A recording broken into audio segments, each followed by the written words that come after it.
ವಿರಾಮದ ನಂತರ ದುನಿಯಾ ವಿಶೇಷ ಕಾರ್ಯಕ್ರಮಕ್ಕೆ ಮತ್ತೊಮ್ಮೆ ಸ್ವಾಗತ ವೀಕ್ಷಕರೇ. ಈಗಾಗಲೇ ಹರಿವರ್ಧನ್ ಅವರೇ ಮಾತಾಡ್ತಾ ಇದ್ವಿ, ಹೆಸರನ್ನ ಬದಲಿಸೋದ್ರಿಂದ ಅದೃಷ್ಟ ಬರುತ್ತೆ ಅಂತ. ನಾವು ನಮಗೆ ಅದೃಷ್ಟ ಸರಿ ಇಲ್ಲ ಅಂತ ಹೇಳಿ ಹೆಸರನ್ನ ಚೇಂಜ್ ಮಾಡ್ಕೋತೀವಿ. ಆದ್ರೆ ಕೆಲವೊಂದು ಸಂದರ್ಭದಲ್ಲಿ ಅವಾರ್ಡ್ಗಳು ಬರೋದಿರ್ಬೋದು, ಡಾಕ್ಟರೇಟು ಅದು ಇದು ಅಂತ ಬರುತ್ತೆ. ಅದರಿಂದ ಏನಾದ್ರು ತೊಡಕೇನಾದ್ರೂ ಇದೆಯಾ? ಈಗ ಒಂದು ಹೆಸರಿಗೆ ಮತ್ತೊಂದು ಯಾವುದೋ ಒಂದು ಅಕ್ಷರ, ಡಾಕ್ಟರ್ ಅಥವಾ ಪದ್ಮವಿಭೂಷಣ ಏನಾದ್ರೂ ಒಂದು ಆ್ಯಡ್ ಆಗೋದ್ರಿಂದ ತೊಡಕೆಷ್ಟಿದೆ, ಒಳ್ಳೇದೆಷ್ಟಿದೆ ಅಂತ? ಸತ್ಯದಲ್ಲಿ ಒಳ್ಳೆ ಪ್ರಶ್ನೆ ಕೇಳಿದ್ರೆ, ಇದನ್ನು ನಾವಾಗೆ ನೀವೇ ಕೇಳಿದ್ದು ಭಾಳ ಒಳ್ಳೆಯದಾಯಿತು ನೋಡಿ. ಡಾಕ್ಟರ್ ರಾಜ್ಕುಮಾರ್ ಅಂತ ಕೊಟ್ಟ ಮೇಲೆ ಚೆನ್ನಾಗಿದೆ. ಇನ್ನೊಬ್ಬರಿಗೆ ಡಾಕ್ಟ್ರು ಕೊಟ್ಟರು ಕರ್ನಾಟಕದಲ್ಲಿ, ಅವ್ರ ಪಾಪ ತುಂಬ ಕಷ್ಟಕ್ಕೆ ಸಿಗಾಕಿ ಅಂದರು. ಡಾಕ್ಟರ್ ವಿಷ್ಣುವರ್ಧನ್ ಆಗಿರ್ಬೋದು. ಇದ್ರ ಜೊತೆಗೆ ತುಂಬ ಫಿಲಮ್ ಸ್ಟಾರ್ಗಳಿಗೆ ಹೆಸರುಗಳು ಬಂದವೆ. ಇವಾಗ ನೋಡಿ, ಕಾಮಿಡಿ ಗಣೇಶ್ ಹೆಣ್ಮಕ್ಳು ತುಂಬ ಚೆನ್ನಾಗಿದ್ರು. ಗೋಲ್ಡನ್ ಗಣೇಶ್ ಆದಮೇಲೆ ಅವರು ಒಂಥರ ಅವ್ರ ಸ್ಥಿತಿಗತಿ ನಿಮಗೆ ಗೊತ್ತಿರುತ್ತೆ. ಹೆಸರು ಚೇಂಜ್ ಆದಮೇಲೆ ಅವ್ರಿಗೆ ಹೆಂಗೆ ಯೋಗ ಬಂತು. ತುಂಬ ಜನ ಫಿಲಮಲ್ಲಿ ಹೀರೋಗಳಿಗೆ ತುಂಬ ಅಂದರೆ ಎಲ್ಲ ಲೆಟ್ರು ಮುಖ್ಯ. ಮೊದಲನೇ ಲೆಟ್ರು, ಆಮೇಲೆ ಲಾಸ್ಟ್ ನಂಬರು ಭಾಳ ಮುಖ್ಯ. ಅದರಲ್ಲಾಗಿ ಚಾಲೆಂಜಿಂಗ್ ಅಂತ ಕೊಟ್ಟರು. ಅವ್ರೊಂಥರ ಚಾಲೆಂಜಿಂಗ್ ಆಗೈತೆ, ನೇಮಲ್ಲೇ ದಮ್ ಬಂತು. ಆಮೇಲೆ ಅದು ಚೆನ್ನಾಗಾಯಿತು. ಪವರ್ ಸ್ಟಾರ್ ಪುನೀತ್, ಅವ್ರಿಗೂ ಒಂದು ಒಳ್ಳೆ ಸ್ಟಾರ್ ಬಂತು. ಈ ಡಾಕ್ಟ್ರು ಅನ್ನೋದೇ ಇನ್ನೆಲ್ಲ ಫಿಲಮ್ ಲ್ಯಾಂಡಲ್ಲಿ ಕೊಡ್ತಾರೆ. ಈ ಡಾಕ್ಟ್ರು ಮಾತ್ರ ಎಲ್ಲರ ಮನೇಲೂ ಇಟ್ಕೋಬೋದು. ಇವಾಗ ನಾನು ಜ್ಯೋತಿಷ ಕಲ್ತಿದ್ರು ಕೂಡ ಡಾಕ್ಟರ್ ಜ್ಯೋತಿಷ್ ಅಂತ ಇಟ್ಕೋಬೋದು, ಲಾಯರ್ ಇಟ್ಕೋಬೋದು. ಬೇರೆ ಸಣ್ಣ ಪುಟ್ಟವ್ರಿಗೆಲ್ಲ ಡಾಕ್ಟ್ರ್ ಅಂತ ಕೊಡ್ತಾರೆ. ಈ 8ನೇ ತಾರೀಕು ಕೊಟ್ಟವ್ರಿಗೆ ಏನಾದ್ರು ಈ ಲೆಟ್ರ್ ಸ್ಟಾರ್ಟ್ ಆಗಿಬಿಟ್ಟು, ಇಲ್ಲ 18ನೇ ತಾರೀಕು ಈ ಲೆಟ್ರಿಂದ ಏನಾದ್ರು ನೇಮ್ ಸ್ಟಾರ್ಟ್ ಆಯ್ತು ಅಂದರೆ ಅವರು ತುಂಬ ಕಷ್ಟಕ್ಕೆ ಸಿಗಾಕೈತಾರೆ. ಅದರಿಂದ ಇದನ್ನು ಇಟ್ಕೋಬಾರ್ದು. ಕೊಟ್ಟಿದ್ದನ್ನು 4 ಜನ ಕರಲಿ, ನೀವೇನಾರು ರೆಕಾರ್ಡಲ್ಲಿ ಸೇರಿಸ್ಕೊಂಡು ಕೋರ್ಟಲ್ಲೆಲ್ಲ ಅಪ್ ಟು ಡೇಟ್ ಎಲ್ಲ ಚೇಂಜ್ ಮಾಡ್ಕೊಂಡು ನೀವು ಬರೆಯೋಕ್ಕೆ ಸ್ಟಾರ್ಟ್ ಆದರೆ ನಿಮ್ಮ ಮನೇಲಿ ಪ್ರಾಬ್ಲಮ್ ಸ್ಟಾರ್ಟ್ ಆಗುತ್ತೆ. ಅದು ಭಾಳ ನೋಡಿ ಇಟ್ಕೋಬೇಕು. ಯಾರೋ ಜ್ಯೋತಿಷ್ಯವ್ರನ್ನ ಕೇಳಿ ಇದೆಲ್ಲ ಸೂಟ್ ಆಗುತ್ತಾ, ಇಟ್ಕೊಳ್ಳ, ಇಲ್ಲ ನಮ್ಮನ್ನು ಕರಿಲ್ಲ, ಅದು ಥರನೇ ಲೆಕ್ಕ. ಕೆಲವೊಂದು ವಿಷಯ, ಇನ್ನೊಂದು ಪ್ರಶ್ನೆ ಕೇಳೋದಾದ್ರೆ, ಫಿಲ್ಮ್ ಸ್ಟಾರ್ಸ್ನೇ ನಾವು ತಗೊಳ್ಳೋಣ. ರಮ್ಯಾ ದಿವ್ಯ ಸ್ಪಂದನ ತುಂಬಾ ಫೇಮಸ್ ಆಗುತ್ತೆ. ಕೆಲವರು ಸಂಖ್ಯಾಶಾಸ್ತ್ರದ ಹಿಂದೆ ಬಂದು ಕೂಡ ಏನು ಹೆಸರನ್ನ ಬದಲಿಸ್ಕೊಳ್ತಾರೆ. ನವೀನ್ ಕೃಷ್ಣ, ಅಕ್ಷಯ್ ಕೃಷ್ಣ ಆಗಿದ್ದಿರ್ಬೋದು, ಮುರಳಿ, ಶ್ರೀ ಮುರಳಿ ಆಗಿದೆ. ಆದ್ರೆ ಅಂತ ಬೆಳವಣಿಗೆಗಳೇನು ಕಾಣಿಸ್ಲಿಲ್ಲ. ಮುರಳಿ ಅನ್ನೋ ನೇಮ್ಸ್ ಅಷ್ಟು ಚೆನ್ನಾಗಿಲ್ಲ. ಇವು ರಮ್ಯನ್ ಕೇಳಿರಲ್ಲ, ರಮ್ಯ 29ನೇ ತಾರೀಕು ಕೊಟ್ಟಿರೋದು. ಎಲ್ಲವೂ ಕೂಡ 6 ಬರುತ್ತೆ ಅವ್ರ ಡೇಟ್ ಆಫ್ ಬರ್ತಲ್ಲಿ. ಈ ನೇಮಲ್ಲಿ 9 ಅನ್ನೋದು ಬರುತ್ತೆ. ಈ ಕೂಡ ರಮ್ಯ ಅಂದರೆ 9 ಬರುತ್ತೆ. ಈ 6ಕ್ಕೆ ಲಾಸ್ಟ್ ನಂಬರ್ 6 ಆಗಿರೋದ್ರಿಂದ 9 ತುಂಬ ಚೆನ್ನಾಗಿ ಬರುತ್ತೆ. ಆದರೆ ಅವರಿಗೆ ಕೋಪ ಜಾಸ್ತಿ ಬರುತ್ತೆ. 9ನೇ ತಾರೀಕು ಅವ್ರು ಯಾರೇ ಆಗಲಿ, ವಿಷ್ಣುವರ್ಧನ್ ನೀವು ನೋಡಿದ್ರ ಕೋಪ, ಶ್ರುತಿ ನೋಡಿದ್ರ ಕೋಪ, ಉಪೇಂದ್ರ ನೋಡಿ ಅವರು ವರ್ಕ್ ಕ್ಯಾಮ್ರಾ ಮುಂದೆ ನಿಂತಾಗಲೂ ಅವ್ರ ಕೋಪ ಗೊತ್ತು. ಪರ್ಸ್ನಲ್ ಚೆನ್ನಾಗಿ ಮಾತಾಡ್ತಾರೆ. ವರ್ಕಲ್ಲಿ ನಿಂತ್ಕೊಂಡು ಸಿಕ್ಕಾಪಟ್ಟೆ ಕೋಪ ಬಂದ್ಬಿಡ್ತಾರೆ. ಕೆಲಸ ಅವರಿಗೆ ಸಕ್ಸಸ್ ಕಾಣಬೇಕು, ಅವ್ರಿಗೂ ಹಂಗೇನೆ ಕೋಪ ಬರುತ್ತಲ್ಲ. ಈ ನೇಮಲ್ಲಿ ಕೋಪ ಬರುತ್ತೆ. ಈ ನೇಮ್ ಫಿಲಮ್ ಲ್ಯಾಂಡಲ್ಲಿ 6ನ ಲೆಟ್ರು, K ಲೆಟ್ರು ತುಂಬ ಸಕ್ಸಸ್ ಕೊಡುತ್ತೆ. ಇನ್ನು ಶಂಕರ್ ನಾಗ್ ಅವ್ರನ್ನ ತಗೊಳ್ಳೋದಾದ್ರೆ, ಶಂಕರ ನಾಗರಕಟ್ಟೆ ಅವರ ಪೂರ್ಣ ಹೆಸರು. ಅಲ್ಲಿ ನಾಗರಕಟ್ಟೆಯಲ್ಲಿ ನಾಗ್ ಅನ್ನೋದನ್ನ ಮಾತ್ರ ಉಳಿಸ್ಕೊಂತಾರೆ. ಅದು ಎಷ್ಟರ ಮಟ್ಟಿಗೆ ಸರಿ? ಶಂಕರ್, ನೀವು ಒಳ್ಳೆ ಪಾಯಿಂಟ್ ಕೇಳಿದ್ರಿ. ಶಂಕರ್ನಾಗ 18ನೇ ತಾರೀಕು ಕೊಟ್ಟಿರೋದು. ಆದರೆ ಅವರು ಇದಾಗಿದ್ದು 30ನೇ ತಾರೀಕಿನ ನಂಬರ್ 3ಲಿ. ಆದರೆ ಅವ್ರಿಗೆ ಎಸ್ಸಿಂದಲೇ ನೇಮ್ ಸ್ಟಾರ್ಟ್ ಆಯಿತು. ಶಂಕರ್ ಅಂದರೆ 19 ಬರುತ್ತೆ. ನಾನು ಅವಾಗಲೇ ಹೇಳಿದೆ ಹಿಂದೆ, 9ಕ್ಕೂ 1ಕ್ಕೂ ಭಾಳ ನೆಂಟಿದೆ. ಕೋಪ ಜಾಸ್ತಿ, ಸಕ್ಸಸ್ ಜಾಸ್ತಿ ಅಂತ. ಆ ನೇಮಲ್ಲಿ ಸಕ್ಸಸ್ ಬಂತು. ಶಂಕರನ ನೇಮ್ ಯಾರ್ಯಾರು 9ನೇ ತಾರೀಕು ಕೊಟ್ಟಿರ್ತಾರೋ ಅವ್ರಿಗೆ ಎಸ್ಸಿಂದ ನೇಮ್ ಸ್ಟಾರ್ಟ್ ಆಗಿ 9ರಲ್ಲಿ ಇಲ್ಲ 1ರಲ್ಲಿ ನೇಮ್ ಎಂಡ್ ಆದರೆ ತುಂಬ ಸಕ್ಸಸ್ ಕಾಣ್ತಾರೆ. ಅವ್ರ ನೇಮ್ ತುಂಬ ಚೆನ್ನಾಗಿ ಬಂತು. ಈಗಾಗಲೇ ಮಾತಾಡ್ತಾ ಇದ್ವಿ ನಾವು ತೊಡಕುಗಳು ಎಷ್ಟಾಗುತ್ತೆ ಅಂತ. ಅದಕ್ಕೊಂದು ಈಗಾಗಲೇ ಖ್ಯಾತಿಯನ್ನು ಹೊಂದಿದಂತಹರದೇ ಎಕ್ಸಾಂಪಲ್ ಅನ್ನು ತಗೊಂಡ್ವಿ. ಸೊ ನಾಮ ಬದಲಾವಣೆಯಿಂದ ಎಷ್ಟರ ಮಟ್ಟಿಗೆ ಒಂದು ಪ್ರಮಾಣದಲ್ಲಿ ತೊಡಕಿದೆ, ಎಷ್ಟು ಒಳ್ಳೆಯದಿದೆ ಅನ್ನೋದಕ್ಕೆ ನೀವೇನು ಹೇಳ್ತೀರಾ? ಹೌದಮ್ಮ, ಖಂಡಿತ. ಈ ವಿಚಾರವಾಗಿ ನಾವು ಬಂದಾಗ ಎಷ್ಟು ಅದೃಷ್ಟ ಇರುತ್ತೋ ಅಷ್ಟು ದುರಾದೃಷ್ಟನೂ ಇರುತ್ತೆ. ಇದು ಯಾವ ರೀತಿ ದುರಾದೃಷ್ಟ ಅಂತಂದಾಗ, ನಾವು ಒಳ್ಳೆ ಕರ್ಮಗಳನ್ನು, ಒಳ್ಳೆ ಕೆಲಸಗಳನ್ನು ನಾವು ಮಾಡ್ತಾ ಹೋದರೆ ಅದು ಅದೃಷ್ಟ ಅಂತ ಹೇಳ್ಬೋದು, ಒಳ್ಳೆ ಹೆಸರು ಅಂತ ಗಳಿಸ್ಬೋದು. ದುರಾದೃಷ್ಟ ಅಂತಂದಾಗ ಕೆಟ್ಟ ಕೆಲಸಗಳನ್ನು ಮಾಡಿದಾಗ ದುರಾದೃಷ್ಟ. ನೋಡಿ, ಇನ್ನೊಂದು ಎಲ್ಲೋ ಒಂದು ವಿಚಾರ ನಮ್ಗೆ ಎಲ್ಲಿ ಅಂತಂದರೆ, ಈ ಎಲ್ಲೋ ಒಂದು ಶಕ್ತಿ ಅನ್ನೋದು ಮನುಷ್ಯನ ಒಂದು ಬ್ಯಾಲೆನ್ಸ್ ಮಾಡ್ತಾ ಇರುತ್ತೆ, ಪ್ರಪಂಚವನ್ನ ಬ್ಯಾಲೆನ್ಸ್ ಮಾಡ್ತಾ ಇರುತ್ತೆ. ಆ ಶಕ್ತಿಗೆ ಮಿಗಿಲಾಗಿರ್ತಕ್ಕಂಥದ್ದು ಹೆಸರೇನಿಲ್ಲ. ಈ ಹೆಸರನ್ನು ಸೂಚನೆ ಮಾಡಬೇಕಾದ್ರೆ, ಹಾಗೆ ಡಾಕ್ಟರೇಟ್ ಪದವಿ, ಇನ್ನೊಂದು ಏನಿದೆ, ಆ ಹೆಸರು ಏನು ಕರೀತಾ ಇದ್ದಾರೆ ಅದು ಶಾಶ್ವತವಾಗಿ ಅದೇ ಹೆಸರಿದೆ, ಆತನಿಗೆ ಲಕ್ಷಣವಾಗಿರುತ್ತೆ, ಚೆನ್ನಾಗಿರುತ್ತೆ. ಮೊದಲು ಆತನಿಗೆ ಸೂಟೇಬಲ್ ಆಗಬೇಕು. ಆ ಸೂಟೇಬಲ್ ಆಗದೇ ಇದ್ದಾಗ ಅದು ಖಂಡಿತವೂ ಕೆಟ್ಟದ ಪರಿವರ್ತನೆ ಆಗುತ್ತೆ. ಮತ್ತು ಇನ್ನೊಂದು ವಿಚಾರ ಏನು ಅಂತ, ಸಂಖ್ಯಾಶಾಸ್ತ್ರದಲ್ಲಿದ್ದಾಗ ಕೆಟ್ಟ ಪರಿಣಾಮಗಳು ಎಷ್ಟು ದಿನ ಬರುತ್ತೆ, ಒಳ್ಳೆಯ ಪರಿಣಾಮಗಳು ಎಷ್ಟು ದಿನ ಬರುತ್ತೆ ಅಂತಾಗ ನಾವು ಈ ಜ್ಯೋತಿಷದ ಮುಖಾಂತರ ಹೋದಾಗ ಒಂದೊಂದು ಗ್ರಹ ಇಷ್ಟಿಷ್ಟು ವರ್ಷ ಅಂತ ಅದಕ್ಕೆ ಪಿರಿಯಡ್ ಇರುತ್ತೆ. ಒಂದೊಂದು ಸಂಖ್ಯೆನೂ ಸಹ ಇಷ್ಟಿಷ್ಟು ಪಿರಿಯಡು ಅದನ್ನು ಮೈಂಟೈನ್ ಮಾಡುತ್ತೆ ಅಂತೇಳಿ. ಅಂತಂದರೆ ಆ ಮನುಷ್ಯನಿಗೆ ಜೀವನಾವಧಿಯಲ್ಲಿ ಈ 9 ಗ್ರಹಗಳು ಇಷ್ಟಿಷ್ಟು ವರ್ಷಗಳ ಕಾಲ ಆತನ ಆಳ್ವಳಿಕೆಯಲ್ಲಿ ಇರುತ್ತೆ ಅಂತ. ಈ ಚೆನ್ನಾಗಿರ್ಬೇಕಾದ್ರೆ ಒಳ್ಳೆ ಗ್ರಹ ಒಳ್ಳೆ ಪಿರಿಯಡಲ್ಲಿ ಆತನಿಗೆ ಹೆಸರು ಸೂಟೇಬಲ್ ಆದರೆ ತುಂಬ ಚೆನ್ನಾಗಿರ್ತಾನೆ.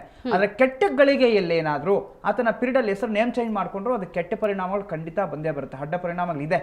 ಆದ್ರಿಂದ ನಾವು ಏನು ಹೇಳ್ತೀವಿ, ನಮ್ಮ ಜಾತಕವನ್ನು ಪರಿಶೀಲನೆ ಮಾಡಿ ಯಾವಾಗ ಕೆಟ್ಟ ಪರಿಣಾಮಗಳು ಆಗುತ್ತೋ ಅಂತಹ ಸಮಯದಲ್ಲಿ ಶಾಂತಿ ಕರ್ಮಗಳ ಮುಖಾಂತರ ಅದೇ ಹೆಸರಿದ್ದು ಅದನ್ನು ನಿವಾರಣೆ ಮಾಡ್ಕೋಬಹುದು. ಈಗ ನೀವು ಕೇಳಿದ ಹಾಗೆ ಯಾವ ಒಳ್ಳೆ ಹೆಸರು ಬರುತ್ತೆ, ಕೆಟ್ಟ ಹೆಸರು. ಈಗ ಒಳ್ಳೆ ಚೆನ್ನಾಗಿ ಹೆಸರು ಮಾಡ್ತಾನೆ, ಕೊನೆಯಲ್ಲಿ ಏನೋ ಒಂದು ನೆಗೆಟಿವ್ ಬಂದ್ಬಿಡ್ತು, ಪ್ರಪಂಚದಲ್ಲಿ ಹೆಸರೇ ಹೋಯ್ತು. ನೆಗೆಟಿವ್ ಏನಕ್ಕೆ ಬಂತಲ್ಲಿ, ಅಥವಾ ಬೇರೆ ಯಾವುದೋ ಪಿರಿಯಡ್ ಗ್ರಹ ಶುರುವಾಗಿ ದಶಾಭುಕ್ತಿಗಳು ಅಂತ ಹೇಳ್ತೀವಿ, ಆ ದಶೆಯಲ್ಲಿ ಶುರುವಾದಾಗ ಈತನಿಗೆ ಆ ನೇಮ್ ಅದಕ್ಕೂ ಸೂಟ್ ಆಗ್ತಾ ಇಲ್ಲ ಅಂತಂದ್ರೆ ನಿಕ್ ನೇಮ್ ಆಗ್ತಾ ಇಲ್ಲ, ಬರ್ತಾ ಇಲ್ಲ, ಮತ್ತು ಅದಕ್ಕೂ ಅದನ್ನ ಜಾತಕಕ್ಕೂ ಸಂಬಂಧ ಆಗ್ತಾ ಇಲ್ಲ, ಶತ್ರು ಗ್ರಹದ ಒಂದು ದಶೆ ನಡೀತಾ ಇದೆ ಅಂತ. ಆಗ ಅವ್ನು ಕೆಟ್ಟ ಹೆಸರು ಬರ್ತಾ ಇರ್ತಾ. ಅಂತಹ ಸಮಯದಲ್ಲಿ ನಾವು ಈ ಸಂಧಿ ಶಾಂತಿಗಳು ಏನೇನಿದೆ ಶಾಂತಿಗಳು ಮಾಡೋದ್ರಿಂದ, ಅಥವಾ ಬೇರೆಯವರು ಮತಧರ್ಮದವರಾದ್ರೆ ದಾನ ಧರ್ಮಗಳು ಮಾಡೋದ್ರಿಂದ, ಅಥವಾ ಕೆಲವೊಂದು ಕ್ರಿಯೆಗಳಿದೆ ಆ ರೀತಿ ಮಾಡೋದ್ರಿಂದ ಖಂಡಿತವಾಗಿಯೂ ನಾವು ಈ ಕೆಟ್ಟ ಫಲಗಳನ್ನು ನಿವಾರಣೆ ಮಾಡ್ಕೊಳ್ಳೋಂಥದ್ದಕ್ಕೂ ಒಂದು ಶಾಂತಿ ಇದೆ, ಅದನ್ನ ಮಾಡಬಹುದು ಅಂತ ನಾನು ಹೇಳ್ಬೋದು. ಈಗ ಆರ್ಯವರ್ಧನ್ ಅವರೇ, ನನ್ನ ಹೆಸರು ದಿವ್ಯಶ್ರೀ ಅಂತ ಆದರೆ ನಾನು ಆಸೆ ಇರೋದು ಎಷ್ಟಿದ್ರು ಅದಕ್ಕೆ ಎಂಡಿಲ್ಲ ಅಂತ ಹೇಳ್ತಾರೆ. ದಿವ್ಯಶ್ರೀ ಇನ್ನೂ ನಾನು ಹೆಸರು ಮಾಡಬೇಕು, ಇನ್ನೂ ಹೆಸರು ಮಾಡಬೇಕು ಅನ್ನೋ ನಿಟ್ಟಿನಲ್ಲಿ ಈಗಾಗಲೇ ಹೆಸರು ನಂದು ಫೇಮಸ್ ಆಗಿದೆ, ಸಡನ್ ಆಗಿ ಬದಲಾವಣೆ ಕೂಡ ಮಾಡ್ಕೊಳ್ಳೋದಕ್ಕೆ ಆಗೋದಿಲ್ಲ. ನನ್ನ ಹೆಸರನ್ನೇ ಉಳ್ಕೊಂಡು ಪರಿಹಾರ ಅದು ಇದು ಏನು ಮಾಡ್ಕೊಳಕ್ಕಾಗೋದಿಲ್ವಾ? ಮಾಡ್ಕೋಬೋದು. ಮತ್ತು ನೀವು ಹೆಸರು ಮುಖ್ಯ, ಆಮೇಲೆ ನಿಮ್ಮ ಡೇಟು ಕೂಡ ಮುಖ್ಯ. ಈ 2ನೇ ತಾರೀಕು, ಈ ಯಾರ್ಯಾರು 2ನೇ ತಾರೀಕು ಕೊಟ್ಟಿರ್ತಾರೋ, ಇಲ್ಲ 22ನೇ ತಾರೀಕು, ಇವಾಗ ನೋಡಿ ಪ್ರೇಮು ಸಕ್ಕತ್ತಾಗಿ ಮಾತಾಡ್ತಾರೆ, ಅವ್ರ ಕತೆ ಚೆನ್ನಾಗಿ ತೆಗಿತಾರೆ. ಚಿರಂಜೀವಿ ಕೂಡ 22ನೇ ತಾರೀಕು. ಇವ್ರು ಚಿರಂಜೀವಿ ನೇಮ್ ಬಗ್ಗೆ ಹೇಳಿದ್ರು. ನೇಮ್ ಭಾಳ ಮುಖ್ಯ. ಇವಾಗ ಪ್ರೇಮ್ ಅಂದರೆ 19 ಬರುತ್ತೆ, ಅವರು 4ನೇ ತಾರೀಕು ಕೊಡ್ತಾರೆ. 1 ತುಂಬ ಲಕ್ಕಿ ನಂಬರ್. ಈ 1ನೇ ನಂಬರಲ್ಲಿ ನೇಮ್ ಬರಬೇಕು. ಆಮೇಲೆ ನೋಡಿ ಶಿವಣ್ಣ 12ನೇ ತಾರೀಕು ಕೊಟ್ಟಿರೋದು, ಇವರಿಬ್ರಿಗೂ ಕಾಂಬಿನೇಷನ್ ಸಕ್ಕತ್ತಾಗಿ ಬರುತ್ತೆ. ಈ 4ಕ್ಕೂ 3ಕ್ಕೂ ರಾಹು ಗ್ರಹಕ್ಕೂ ಗುರು ಗ್ರಹಕ್ಕೂ ಒಳ್ಳೆ ಫ್ರೆಂಡ್ಶಿಪ್. ಅದೇ ನೋಡಿ ಪುನೀತ್ ರಾಜ್ಕುಮಾರ್ 17ನೇ ತಾರೀಕು ಕೊಟ್ಟಿರೋದು, ಈ 4ಕ್ಕೂ 8ಕ್ಕೂ ಯಾವಾಗಲೂ ಆಗಲ್ಲ. ಈಗ ಇನ್ನೊಂದು ಪ್ರಶ್ನೆ, ಈಗ ಮುಂಚೆಲ್ಲ ಶಿವರಾಜ್ ಕುಮಾರ್ ಅಂತಾನೆ ಕರೀತಾ ಇದ್ರು, ಶಿವರಾಜ್ ಅಂತ ಕರೀತಿದ್ರು. ಈಗ ಅಭಿಮಾನಿಗಳು ಶಿವಣ್ಣ ಅಂತ ಸಡನ್ ಆಗಿ ಕರೆಯಕ್ಕೆ ಸ್ಟಾರ್ಟ್ ಮಾಡಿದ್ರು ಒಂದು ಇತ್ತೀಚಿನ ದಿನಗಳಲ್ಲಿ. ಸೊ ಅದೆಷ್ಟರ ಮಟ್ಟಿಗೆ? ಹಾಗೇನೆ ಪುನೀತ್ ರಾಜ್ಕುಮಾರ್ನ ಅಪ್ಪು ಅಂತಾನೆ ಕರೀತಿದ್ರು, ಈಗ ಪವರ್ ಸ್ಟಾರ್ ಅಂತ ಕರೀತಾರೆ. ಸೊ ಅವೆಲ್ಲ ಎಷ್ಟು ಬದಲಾವಣೆಗಳು ಅವರಿಗೆ ಕರೆಕ್ಟಾಗಿ ಕುತ್ಕೊಂಡವೆ. ಏನಕ್ಕೆ ಶಿವರಾಜ್ ಕುಮಾರ್ 12ನೇ ತಾರೀಕು ಕೊಟ್ಟಿರೋದು ಇದೇ ತಿಂಗಳಲ್ಲಿ ಆಯಿತು, ಬರ್ತಾರೆ. ನಾನು ಹೇಳಿದೆ ಈ ತಿಂಗಳಲ್ಲಿ ಹುಡ್ತವ್ರಿಗೆಲ್ಲ ಎಷ್ಟೇ ಹಿಂದೆ ಹುಟ್ಟಿರಲಿ ಯೋಗ ಬರುತ್ತೆ ಅಂತ. ಆ ನಂಬರ್ ಎಸ್ಸಿಂದ ಸ್ಟಾರ್ಟ್ ಆಗುತ್ತೆ. ಆಮೇಲೆ ಶಿವಣ್ಣನ ನೇಮ್ ಚೆನ್ನಾಗಿದೆ, ಅವ್ರ date of birth. Puneeth Rajkumar ಕೂಡ ಅವ್ರಿಗೆ ಹೆಸರು ಚೇಂಜ್ ಮಾಡಿದರು. ಮುಂಚೆ ಲೋಹಿತ್ ಅಂತ ಇತ್ತು ನೋಡಿ, ಅವ್ರ ಮನೆಯಲ್ಲೂ ಕೂಡ ಅವ್ರಿಗೆ ಸೂಟ್ ಆಗಲ್ಲ. ಅವ್ರಿಗೂ ಕೂಡ ಅವ್ರು ಎಷ್ಟು ಕತೆ ನೋಡ್ತಾರೆ, ಎಷ್ಟು ನೇಮ್ ನೋಡಿಲ್ಲ, ಎಷ್ಟು ಒಂದು ಫಿಲಮ್ ಇಡ್ಬೇಕಾದ್ರೆ ಒಂದು 500 ನೇಮ್ ನೋಡ್ತಾರೆ. ಅಂಥದ್ರಲ್ಲಿ ಅವ್ರ ಮಗನಿಗೆ ಕೂಡ ನೇಮ್ ಮತ್ತೆ ಚೇಂಜ್ ಮಾಡಿ ಇಟ್ಟಿದ್ರು. ಆ ನೇಮ್ ಹಳೆ ನೇಮಲ್ಲಿ ಅಷ್ಟು ಸಕ್ಸಸ್ ಕಾಣಲ್ಲ, ಹೊಸ ನೇಮಲ್ಲಿ ನೋಡಿ ನೇಮು ಒಬ್ಬ ಮನುಷ್ಯನ ಸಣ್ಣ ದಪ್ಪ ಮಾಡುತ್ತೆ. ಇವಾಗ ಲೋಹಿತ್ ಅನ್ಬೇಕಾದ್ರೆ ಗುಂಡು ಹೇಗಿದ್ರು, ಅದೇ ಇವಾಗ ಹೆಸರು ಚೇಂಜ್ ಮಾಡಲ್ಲ, ಹೆಸರಿಂದ ಸಣ್ಣ ತಂದು ಕೊಡುತ್ತೆ. ಹೆಸರು ಒಬ್ಬ ಮನುಷ್ಯನ ಸಣ್ಣನೂ ಮಾಡುತ್ತೆ, ದಪ್ಪನೂ ಮಾಡುತ್ತೆ. ಇಷ್ಟು ನಾನು ಸತ್ಯವಾಗಿ ನಾನು ನೋಡಿದ್ದೀನಿ. ಒಬ್ಬರು ಫಿಲಮ್ ದಪ್ಪನೂ ಮಾಡುತ್ತೆ, ಆ ನೇಮ್ ನಂಬರ್ ಆಗಿರುತ್ತೆ. ಇದು ನಿಜವಾಗ್ಲೂ ನನ್ನ ಘಟನೆಯಲ್ಲಿ ಪವರ್ ಇರುತ್ತೆ. ಒಬ್ಬ ವ್ಯಕ್ತಿ ಒಬ್ಬರು ಫಿಲಮ್ ಡೈರೆಕ್ಟರ್ ಮುಂದೆ ನಾನು ನೇಮ್ ಕೊಟ್ಟೆ, ತುಂಬ ಯಾವಾಗಲೂ ಹಾಸ್ಪಿಟ್ಲ್ ಕರ್ಕೋಗಾರಂತೆ. ನಾನು ಹೇಳಿದೆ, ಈ ಹೆಸರು ಇಟ್ಟು ಇನ್ನು 15 ನಿಮ್ಮ ಮಗ ಕಲ್ಲರ್ ಬರ್ತಾನೆ ನೋಡಿ ಅಂದೆ. ಅದು ಬೇಸಿಗೆ ಕಾಲದಲ್ಲಿ ಅವ್ನು ಆಟ ಆಡೋ ಟೈಮಲ್ಲಿ ಅಷ್ಟು ಕಲರ್ ಬಂದ. ನೇಮ್ ಕಲ್ಲರ್ ಕೂಡ ತಂದು ಕೊಡುತ್ತೆ. ಕಲ್ಲರು ದಪ್ಪ ಇದ್ದವ್ರನ್ನ ಸಣ್ಣ ಮಾಡ್ಬೋದು ನೇಮಲ್ಲಿ, ಇಷ್ಟು ಇದೆ ಪವರ್. ಈಗ ಅದೃಷ್ಟದ ಬಗ್ಗೆನೇ ಮಾತಾಡ್ತಿದ್ವಿ, ಹೆಸರು ಮತ್ತೆ ಅದೃಷ್ಟ ಅಂತ ಹೇಳಿ. ಹಾಗಾದ್ರೆ ಈ ಅದೃಷ್ಟ ಅನ್ನೋದು ಈಗ ಹೆಸರನ್ನ ಬದಲಾವಣೆ ಮಾಡಿದ ತಕ್ಷಣ ಇಂದಿಷ್ಟೇ ಟೈಮ್ ಈ ಅದೃಷ್ಟ ಇರುತ್ತೆ, ಆಮೇಲೆ ಮತ್ತೊಂದು ಹೆಸರು ಚೇಂಜ್ ಮಾಡ್ಕೋಬೇಕು, ಆ ಥರ ಏನಾದರೂ ಟ್ರೆಂಡ್ ಇರುತ್ತೆ ಅಥವಾ ಕೊನೆವರೆಗೂ? ನೋಡಿ, ಕೊನೆವರೆಗೂ ಹೆಸರು ಅನ್ನೋದು ನಾವು ಒಂದ್ಸಲಿ ಚೇಂಜ್ ಮಾಡಿದ್ಮೇಲೆ ಅದು ಕರೆಕ್ಟಾಗಿ ಸೂಟೇಬಲ್ ಆದ್ಮೇಲೆ ಕೊನೆವರೆಗೂ ಅದೇ ಹೆಸರೇ. ಆದ್ರೆ ಈ ಮಧ್ಯದಲ್ಲಿ ನಮಗೆ ಈ ಅಂಕಿಗಳನ್ನ ನಾವು ಹೋದಾಗ ಇಷ್ಟಿಷ್ಟು ಪೀರಿಯಡ್ ಅಂತ ನಾನು ಏನು ಹೇಳಿದೆ, ಅಂತ ಸಮಯದಲ್ಲಿ ಕೆಟ್ಟದ್ದು ಆಗುತ್ತೆ, ಅದಕ್ಕೆ ಶಾಂತಿಗಳು ಮಾಡ್ಕೊಂಡ್ರೆ ಅದೇ ಹೆಸರು. ಆದ್ರೆ ಹೆಸರು ಮಾತ್ರ ಈ ಜನ್ಮ ದಿನಾಂಕಕ್ಕೂ ಆ ಹೆಸರಿಗೂ ಸೂಟ್ ಆಗಬೇಕಷ್ಟೇ. ಮೇನ್ ಆ ಜನ್ಮ ದಿನಾಂಕ ಈಗ 4ನೇ ತಾರೀಕು ಕೊಟ್ಟಿರ್ತಾರೆ, ಅವನ ಭಾಗ್ಯ ಸಂಖ್ಯೆ ಅಂತ ನಾವು ಹೇಳ್ತೀವಿ, ಅಥವಾ ಅದೃಷ್ಟ ಸಂಖ್ಯೆ. ಅದಕ್ಕೂ ಈ ಜನ್ಮದ ಹೆಸರಿಗೂ ಅದಕ್ಕೂ ಇದಕ್ಕೂ ಹೊಂದಾಣಿಕೆ ಆಗಿ ಹೋಲಿಕೆ ಆಗಿ ಮಿತ್ರ ಸ್ಥಾನದಲ್ಲಿದ್ದರೆ ಅವನ ಜೀವನ ಪರ್ಯಂತ ಅದನ್ನೇ ಇಟ್ಕೋಬಹುದು. ತಿಂಗಳಿಗೊಂದ್ಸರಿ ವರ್ಷಕ್ಕೊಂದ್ಸಲಿ ಚೇಂಜ್ ಮಾಡ್ತಾ ಇದ್ರೆ ತುಂಬ ಇದು ಕೆಟ್ಟ ಪರಿಣಾಮಗಳು ಅಡ್ಡ ಪರಿಣಾಮಗಳು ಬೀರುತ್ತೆ ಅಂತ ಸಹ ಹೇಳ್ಬೋದು. ಇದನ್ನ ಮಧ್ಯದಲ್ಲಿ ಈಗ ಋತುಕಾಲಗಳು ಬಂದು 4 ಋತುಗಳಿರುತ್ತೆ, ಒಂದೊಂದು ಋತುಗೆ ಒಂದೊಂದು ಹೆಸರು ಅಂತಂದ್ರೆ ಈ ಋತುಗಳಿಗೆ ಹೆಸರಿದೆ, ಆದರೆ ಮನುಷ್ಯನಿಗೆ ಆ ರೀತಿ ಹೆಸರು ಬರೋದಿಲ್ಲ. ಆದ್ರೆ ನಾವು ಇಲ್ಲಿ ಏನು ಹೇಳ್ತೀವಿ, ಯಾರಿಗೇ ಆಗಲಿ ಒಂದು ನೇಮ್ ಅಂತ ಕೊಟ್ಟ ಮೇಲೆ ಪರಿಪೂರ್ಣವಾದ ಹೆಸರನ್ನು ಕರೆಯೋದು ತುಂಬಾ ಒಳ್ಳೆಯದು. ಯಾಕೆಂತಂದ್ರೆ ಈಗ ಉದಯ ಚಂದ್ರಿಕಾ ಅಂತ ಹೆಸರು ಇರುತ್ತೆ. ಈಗ ಉದಯ ಅಂತ ಕರೀತಾ ಇರ್ತಾರೆ. ಉದಯ ಇಸ್ ಪಾಸಿಟಿವ್, ಬಟ್ ಪೂರ್ತಿ ಹೆಸರನ್ನು ಇಟ್ಕರ್ದಾಗ ಅವ್ರು ಮತ್ತಷ್ಟು ಇನ್ನಷ್ಟು ಬಲ. ಈಗ 2 ಪಿಲ್ಲರ್ ಇದ್ರೆ ಒಂದು ಸಪೋರ್ಟ್, ಒಂದೇ ಪಿಲ್ಲರ್ ಇದ್ದಾಗ ಸಪೋರ್ಟ್ ಕಮ್ಮಿ ಇರುತ್ತೆ. ಆಗ ಹೆಸರು ಪರಿಪೂರ್ಣವಾದ ಹೆಸರನ್ನು ನಾವು ಇಟ್ಕರ್ದಾಗ, ಆ ಹೆಸರು ಆತನಿಗೆ ಸೂಟೇಬಲ್ ಇದ್ದಾಗ ಖಂಡಿತವಾಗ್ಲೂ ಆತನಿಗೆ ಒಳ್ಳೇದೇ ಆಗುತ್ತೆ. ಆ ಹೆಸರಿಂದ ಯಾವತ್ತೂ ಆತನಿಗೆ ಅಡ್ಡ ಪರಿಣಾಮಗಳು ಕೆಟ್ಟದ್ದು ಬರೋದಿಲ್ಲ. ಒಳ್ಳೆ ಪಾಯಿಂಟ್. ಯಾರ್ಯಾರ ಹೆಸರಲ್ಲಿ ಡಬಲ್ ಲೆಟರ್ ಬರುತ್ತೆ ಅವ್ರಿಗೆ ಸಕ್ಸಸ್ ಜಾಸ್ತಿ ಇರ್ತಾರೆ. Double letter, double letter. Double E ಬರುತ್ತೆ, ಎಲ್ಲರೂ ಇ ಬರುತ್ತೆ, ಆಮೇಲೆ ಡಬಲ್ ಡಿ ಬರುತ್ತೆ, ಆಮೇಲೆ ಇನ್ನೊಂದೇನದು ಗೊತ್ತಾ, ಯಾರಿಗಾರು ಒಂದು ನೇಮ್ ಎಸ್ ಇಂದ ಸ್ಟಾರ್ಟ್ ಆಗಿ ಡಬಲ್ ಡಿ ಅಂದ್ರೆ ಅದು ಒಟ್ಟಿಗೆ ಬರಬೇಕು ಅಂತೇನಿಲ್ಲ. ಇಲ್ಲ, ಇನ್ಸಿಲಲ್ಲಿ ಒಂದು ಬಂದು ಹೆಸರಲ್ಲಿ ಎರಡು ಸಲ ಡಿ, 2 ಸಲ ಪಕ್ಕನೇ ಬರಬೇಕು.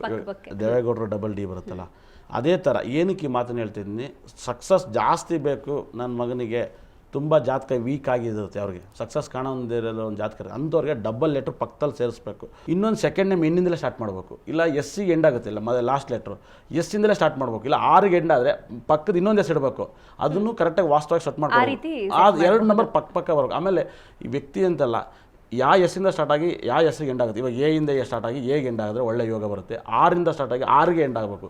ಇದೆಲ್ಲ ಯಾವ ಥರ ಯೋಗಗಳು ಬರುತ್ತೆ ಅಂತ ಅವ್ರಿಗೆ ಬೇಕು ಅಂದರೆ, ನಮ್ಗೆ ಇಂತಿಂಥ ಯೋಗ ಬೇಕು ಅಂದವ್ರಿಗೆ ಮಾತ್ರ ಅಂತಂತ ನೇಮ್ ಇಟ್ಕೊಡ್ಬೇಕು. ಇವಾಗ ಫಿಲಮ್ ಲ್ಯಾಂಡಲ್ಲಿ ಇದ್ದವ್ರಿಗೆ ಫಿಲಮ್ ಲ್ಯಾಂಡಿಗೆ ಸಂಬಂಧಪಟ್ಟಿದ್ದು ಯೋಗನೇ ತಂದು ಕೊಡಬೇಕು. ಅವ್ರಿಗೆ ಒಟ್ಟು ಮಲ್ಲಿದ್ದವ್ರು ತಂದು ಕೊಟ್ಟರೆ ಏನಾದ್ರು ಗೊತ್ತಾ, ಇವರೆಲ್ಲ ಚೆನ್ನಾಗಿರೋ ಫಿಲಮ್ ಸೇರಿಸ್ತೀವಿ ಬಾರಮ್ಮ ಅಂತ ಕರ್ಬಿಡ್ತಾರೆ. ಫಿಲಮ್ ಲ್ಯಾಂಡಲ್ಲಿ ಇದ್ದವರು ನನಗೆ ಇದ್ರಲ್ಲಿ ಸಕ್ಸಸ್ ಕಾಣಬೇಕು ಅಂದರೆ ಅವ್ರಿಗೆ ತಕ್ಕನಾದಂಥ ನೇಮ್ ಕೊಡ್ಬೋದು ಇವರು. ಅದರಿಂದ ಮತ್ತು ರಾಜಕೀಯ ವ್ಯಕ್ತಿಗೆ, ರಾಜಕೀಯದಲ್ಲೇ ನಾನು ಸಕ್ಸಸ್ ಕಾಣ್ತೀನಿ ಅನ್ನೋರಿಗೆ, ರಾಜಕೀಯದಲ್ಲಿ ಇವಾಗ ಮುಂಚೆ ಏನೋ ನೇಮ್ ಇರುತ್ತೆ, ರಾಜಕೀಯಕ್ಕೆ ಬಂದಿದ ತಕ್ಷಣ ನೇಮ್ ಚೇಂಜ್ ಮಾಡ್ತಾರೆ, ಊರಲ್ಲಿ ಹಳೆ ಸುದ್ದಿ ಹಳೆ ಹೆಸರೆಲ್ಲ ಬೇಡ ಅಂತ. ಅಂಥವ್ರನ್ನ ಕರೆಕ್ಟಾಗಿ ಸೆಟ್ ಮಾಡ್ಕೊಂಡು ನೇಮ್ ಇಡಬೇಕು. ಮತ್ತು ನನಗೆ ಗೌರ್ಮೆಂಟ್ ಕೆಲಸನೇ ಸಿಗಬೇಕು. ಒಬ್ಬರು ಜಾತಕದಲ್ಲಿ ಗೌರ್ಮೆಂಟ್ ಕೆಲಸ, ಅವ್ರ ಅಪ್ಪನಿಗೆ ಆಸೆ ಇರುತ್ತೆ, ನನ್ನ ಮಗ ಗೌರ್ಮೆಂಟ್ ಕೆಲಸ ಸೇರಬೇಕು, ನನ್ನ ಏನಾರು ಮಾಡಿ ಸೇರಿಸ್ಬೇಕು. ಅಂಥವ್ನಿಗೆ ಗೌರ್ಮೆಂಟ್ ಗ್ರಹ, ರವಿ ಗ್ರಹ ಉಚ್ಚವಾಗಿರೋ ಥರನೇ ಆ ಥರ ಒಂದು ನೇಮ್ ಸೆಟ್ ಮಾಡಿಕೊಡ್ಬೇಕು. ಅವನು ಆವಾಗಲೇ ಗೌರ್ಮೆಂಟ್ ಕೆಲಸ ಸಿಗೋ ಚಾನ್ಸಸ್ ಜಾಸ್ತಿ ಇರುತ್ತೆ. ಓಕೆ, ನೀವಿಬ್ಬರು ಕೂಡ ಅಕ್ಷರದಲ್ಲಿ ಇರ್ತಕ್ಕಂತಹ ಒಂದು ಮಹತ್ವದ ಬಗ್ಗೆ ತಿಳಿಸ್ಕೊಟ್ರಿ, ಧನ್ಯವಾದ. ಸೊ ವೀಕ್ಷಕರೇ, ಹೆಸರನ್ನು ಗಳಿಸುವ ಸಲುವಾಗಿ ಒಂದು ಹೆಸರಿನ ಬದಲಾವಣೆಗೆ ಇತ್ತೀಚಿನ ದಿನಗಳಲ್ಲಿ ಕೈ ಹಾಕ್ತಾ ಇದ್ದಾರೆ. ಸೊ ಈ ಹಿನ್ನೆಲೆಯಲ್ಲಿ ಹೆಸರಿನ ಬದಲಾವಣೆ ಕೂಡ ಆಗ್ತಾ ಇದೆ. ಆದರೆ ಕೆಟ್ಟದ್ದು ಒಳ್ಳೆಯದು ಅನ್ನೋದು ಮನುಷ್ಯನ ಜೀವನದಲ್ಲಿ ಸಹಜವಾಗಿ ನಡೆಯುವಂತಹ ಪ್ರಕ್ರಿಯೆ, ಆಯ್ಕೆ ನಿಮಗೆ ಬಿಟ್ಟದ್ದು ಅಂತ ಹೇಳ್ತಾ ದುನಿಯಾ ವಿಶೇಷವನ್ನ ಮುಗಿಸ್ತಾ ಇದ್ವಿ. ಕ್ಷಣ ಕ್ಷಣದ ಸುದ್ದಿಗಾಗಿ ನೋಡ್ತಾ ಇರಿ ಸುವರ್ಣ ನ್ಯೂಸ್ 24/7.